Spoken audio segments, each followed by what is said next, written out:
Musab ibn Umeyr İslam tarixində xüsusi bir yerə sahib olan səhabədir. Məkkənin ən zəngin və hörmətli ailələrindən birinə mənsub olaraq dünyaya gələn Musab, gənc yaşlarında çox zəngin idi. Orta boylu, yaraşıqlı, gözəl üzə sahibi idi. Qureyşin ən gözəl gənclərindən biri olaraq gözəl paltarlar geyinir, qiymətli ətirlər sürtür və rahat bir həyat yaşayırdı. Lakin bir müddət sonra qəlbində bir boşluq hissi yarandı və bu boşluğu doldurmaq üçün daim bir axtarış içində oldu. Bir gün Məkkə şəhərində İslamı təbliğ edən Peyğəmbərimiz Muhammed sallallahu aleyhi və səlləmlə tanış oldu və Darul Arqamda ilk müsəlmanlardan oldu. Lakin ailəsinin qarşı çıxacağını bildiyi üçün müsəlmanlığını gizlətdi. Müsəlman olduqdan sonra bütün həyatı köklü formada dəyişdi.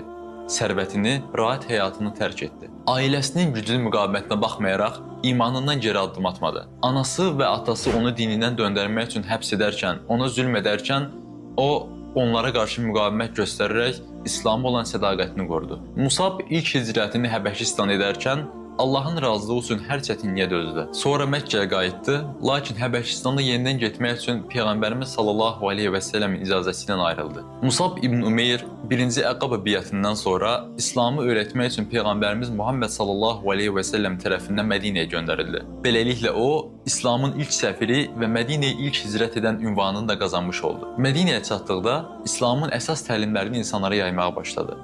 Quranı oxumaq və namazı qıldırmaq vəzifəsini üzərinə götürdü. Onun bu fəaliyyəti nəticəsində Mədinədə İslam sürətlə yayıldı. Əvs və Xəzrəc qəbilələrindən bir çox insan müsəlman oldu. Musab, Mədinənin Peyğəmbərimiz Muhammed sallallahu aleyhi və səlləmin gəlişinə hazırlanmasında böyük rol oynadı. Musab ibn Umeyr Bədir və Uhud kimi mühüm döyüşlərdə də iştirak etdi.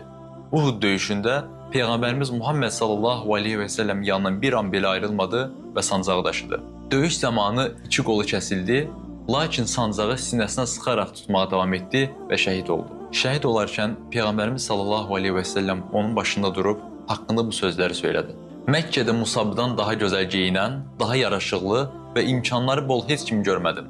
Lakin Allaha və Rəsuluna olan sevgisi onu bu hala gətirdi.